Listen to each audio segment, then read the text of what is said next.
Avant de nous mettre à présent à l'écoute d'un passage tiré des Écritures qui nous est proposé pour ce matin, je vous invite à rester dans ce calme, cette disposition nécessaire à la prière.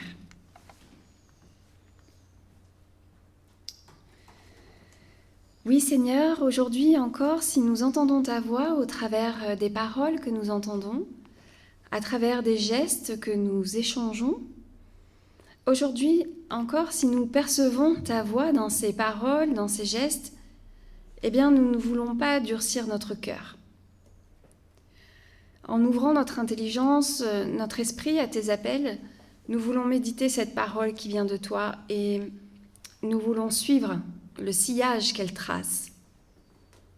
Nous voulons le suivre avec lucidité, confiance, avec amour.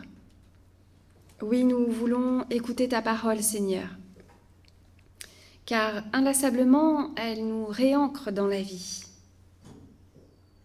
Alors parle, Seigneur, fais vibrer à nos oreilles une parole de vie pour nous ce matin. Amen.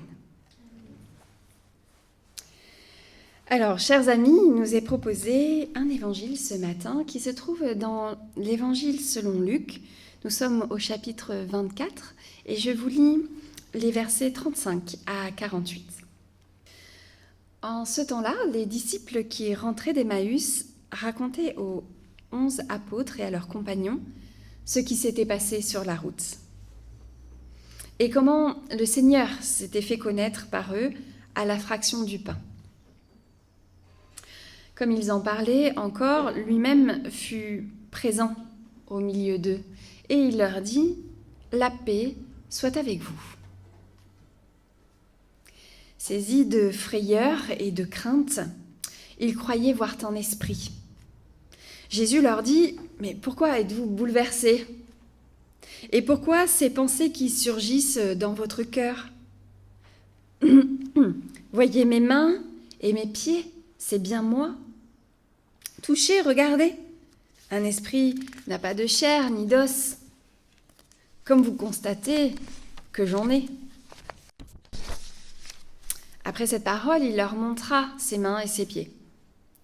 Dans leur joie, ils n'osaient pas y croire et restaient saisis d'étonnement. Alors Jésus leur dit « Avez-vous quelque chose ici à manger ?» Ils lui présentèrent une part de poisson grillé qu'il prit et mangea devant eux. Puis il leur déclara « Voici les paroles que je vous ai dites quand j'étais encore avec vous. Il faut que j'accomplisse tout ce qui a été écrit à mon sujet dans la loi de Moïse, les prophètes et les psaumes. » Alors il ouvrit leur intelligence à la compréhension des Écritures. Il leur dit « Ainsi est-il écrit que le Christ souffrirait, qu'il ressusciterait d'entre les morts le 3e jour, et que la conversion serait proclamée en son nom, pour le pardon des péchés à toutes les nations, en commençant par Jérusalem. À vous d'en être les témoins. » Que ta parole, Seigneur, soit pour nous parole de vie. Amen. Alors, chers amis, imaginons, nous sommes les disciples de Jésus. Cela fait 3 ans pour certains que nous le suivons. Il nous a étonnés par ses prodiges, il nous a captivés par ses paroles, il nous a bouleversés par son comportement. Et voilà que celui en qui nous avions placé notre affection, notre espérance, toute notre vie au point de laisser tomber tout le reste, eh bien voilà, qu'il y a 3 jours qu'il a été exécuté. Fini. Terminé. Nous sommes encore ensemble parce que, en fait, il n'y a pas vraiment grand-chose d'autre à faire là maintenant. Et puis quelques-uns et quelques-unes ont dit qu'ils l'avaient vu. Est-ce que c'était des rêves éveillés ? Est-ce que c'était du délire dû à la douleur ? Et puis voilà, nous sommes rassemblés, encore une fois, dans une maison, dans la chambre haute peut-être, à parler du passé plus lointain, à parler du passé tout récent, Et c'est alors qu'il est là. Tout le monde le voit. Tout le monde l'entend. Que faisons-nous ? Que faisons-nous ? Que pensons-nous ? Lui, il arrive, il nous salue de la salutation habituelle, comme si tout était normal. Et pourtant, ce n'est pas vraiment ordinaire ce qui nous arrive là. Mais pour lui, tout va bien apparemment, parce que pour nous, c'est pas vraiment le cas. Est-ce que nous n'aurions pas, nous non plus, les mêmes réactions que les disciples ? La crainte, la peur, parce qu'en fait, ils sont terrorisés. Ne le serions-nous pas, nous aussi ? Hier soir, il était mort et placé dans un tombeau, et le voilà. Et puis, il y a 3 jours, la conduite des disciples n'a pas été jolie. Tout le monde s'est carapaté quand ça a tourné au vinaigre. Est-ce que nous saurions rester, nous, quand la troupe est arrivée et que le procès a eu lieu ? Oui, maintenant, c'est facile de dire que oui. Nous connaissons la fin de l'histoire, mais à ce moment, alors ? Donc forcément, il n'emmène pas large. Les disciples, en le revoyant là, celui qu'ils avaient abandonné. Laissons maintenant, si vous voulez bien, ce récit pour nous pencher un peu sur nous-mêmes et nos contemporains. Quelles sont nos peurs, quelles sont nos craintes à nous ? Quelles sont leurs peurs, quelles sont leurs craintes ? Quelles seraient-elles si Jésus revenait aujourd'hui ? Devant quoi manifestons-nous de la crainte ou de la peur ou de la terreur quand nous ressentons de la menace, du danger et que nous nous sentons impuissants pour y faire face ? On peut essayer de repérer quelques caractéristiques tant de l'objet de cette menace que de notre état personnel. La menace peut présenter un caractère surprenant, inconnu, bizarre, qui va éveiller immédiatement comme un réflexe de défense. La menace peut toucher au tabou, au sacré. Il y a des choses dont on ne s'approche pas, qu'on ne dit pas, qu'on ne fait pas, sinon... La menace, c'est par définition menaçante, vous êtes d'accord avec moi ? Elle paraît même hostile. Elle semble inéluctable, fatale.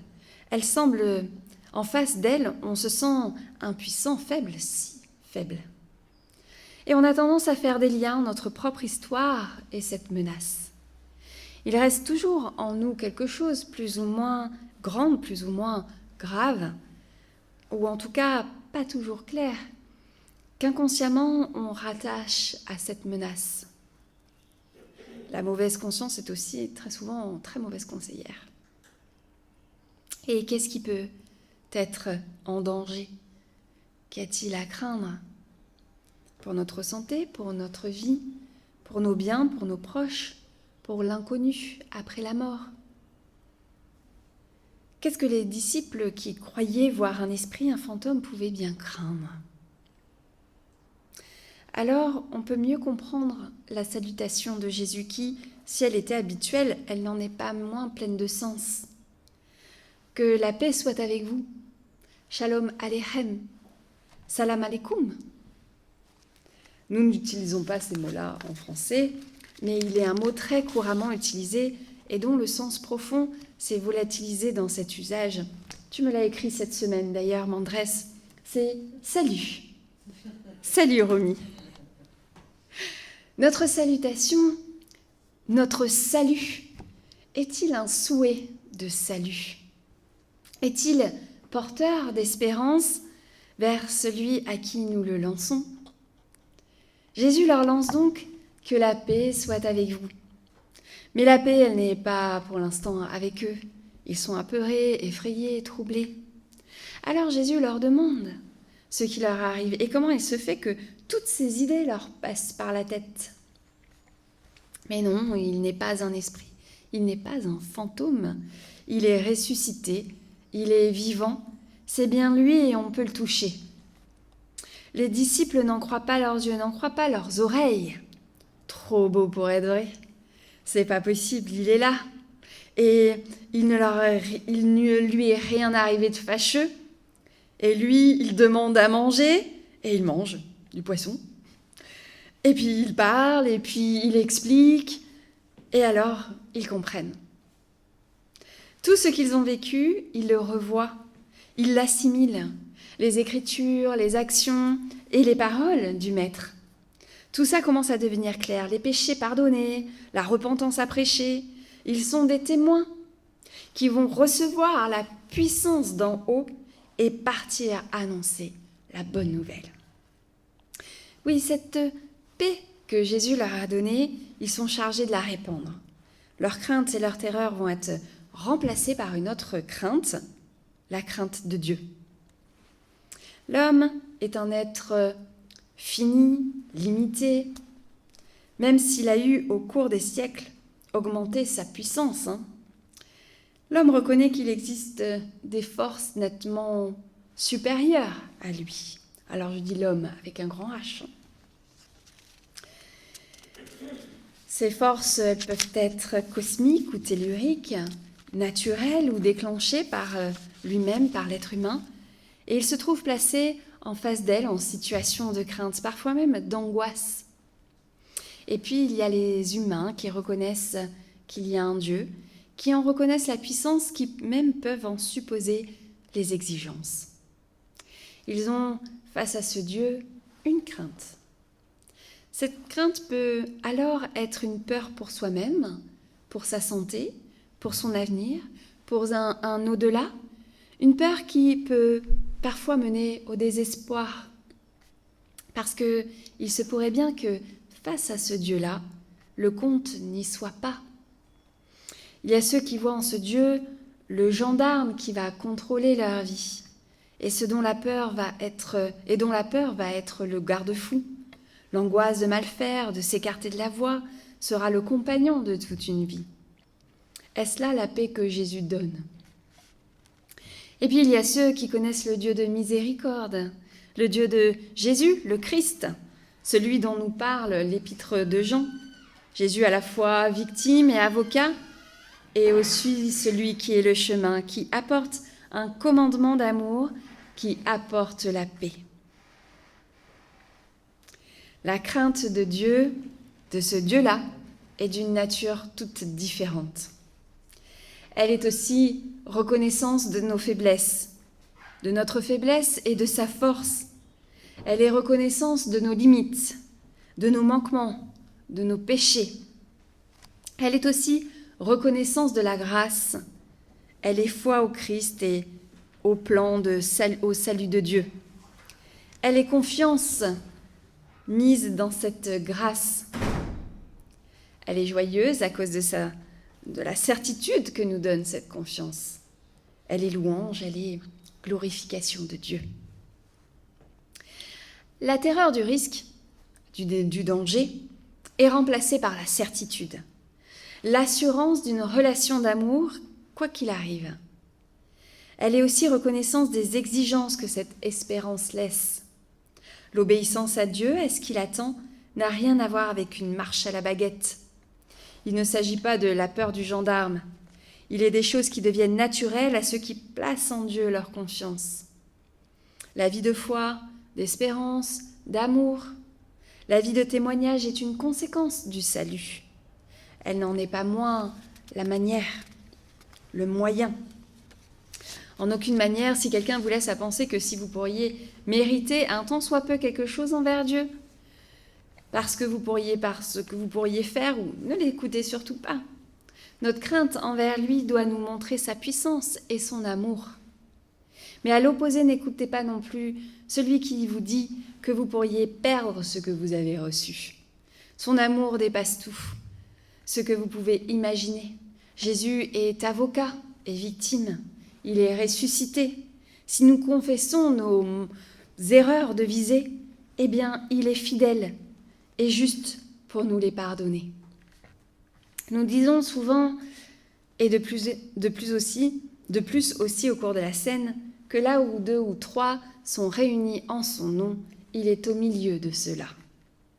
Alors, il est au milieu de nous, là maintenant. Il le sera tout à l'heure aussi. Alors quelle est notre crainte? Est-elle terreur ou confiance?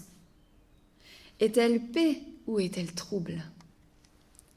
Que la paix soit avec vous, nous dit-il encore ce matin. Recevons cette paix et nous pourrons aller là où il nous envoie pour être ses témoins. Amen.